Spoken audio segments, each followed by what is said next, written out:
Next tonight, 88 grey boxes will be touching down in car parks across West Yorkshire soon. They're actually brand new rapid chargers for electric vehicles. The first one has gone live in Bradford today. It's part of a multi-million-pound project to help clean up the air in our towns and cities, as Tom Ingle reports. Basically, you save £20 a day on fuel. You save £20 a day on fuel. Owning the car for 2 years is paid for itself. Nasir Uddin runs an electric taxi service in Bradford.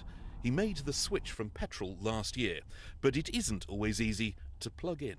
I think about, like, obviously if my battery's running low, my work's busy, I'm going to have to run either to Leeds or to Brighouse to go charge up. From today, the where to charge question gets easier to answer.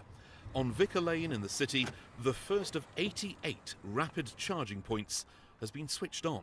This is much quicker in terms of the time it takes to charge. So this is a 50 kV charger. So whereas at home when you charge it into your garage at home, it might take you about 8 hours or so, even more sometimes, to get a full charge. With these chargers you can do it in just under an hour. Councils are under pressure to clean up the air we breathe.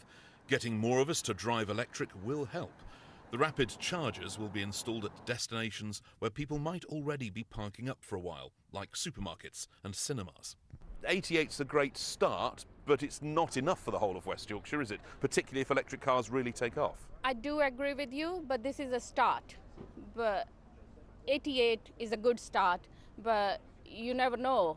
It's going to be more than that. I can just work, my battery's running low, I can go grab a bite to eat and charge at the same time, and once you've done that, back on the road again. And then look at me again, guys, everybody, that's the one. There was fanfare this morning for what might one day become a routine piece of street furniture. Calderdale, Kirklees, Wakefield and Leeds will be getting their share of the 88 chargers, which will be free to use for the first 2 years. Tom Ingle, BBC Look North, Bradford.